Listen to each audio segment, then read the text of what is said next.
केज शहरामध्ये सध्या महामार्गाच्या बाजूच्या नालीचे बांधकाम चालू आहे, परंतु या नाली बांधकामाच्या नावाखाली शहरवासियांची मोठी गैरसोय सध्या होत असताना पाहायला मिळते आहे। हे काम करणारी HPM कंपनी योग्य नियोजन करत नसल्यामुळे नाली बांधकाम वेळेवर होत नाही। आपण पाहत असलेले हे काम केज शहरातील बस स्थानकासमोरील आहे। या ठिकाणी बस स्थानकामध्ये प्रवेश करण्याचा हा रस्ता आहे। हा रस्ता नाली बांधकामाच्या नावाखाली अनेक दिवसांपासून HPM कंपनीने बंद केलेला आहे। नाली बांधकाम होऊन अनेक दिवस झालेले असतानाही या ठिकाणचे लावलेले हे बॅरिकेड्स या कंपनीने अजून काढलेले नाहीत। यामुळे मोठी गैरसोय बस चालकांची आणि इतर वाहनांची या ठिकाणी होताना दररोज पाहायला मिळते आहे। या ठिकाणी मोठी वाहतुकीची कोंडी देखील होत असताना अनेक वेळा पाहायला मिळते आहे। या नाली बांधकामामुळे या ठिकाणी लावण्यात आलेले हे बॅरिकेड्स आता नेमके काढणार तरी कधी?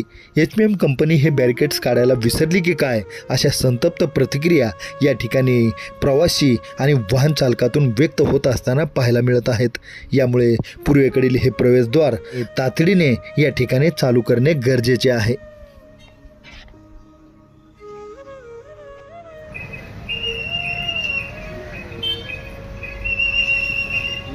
चालू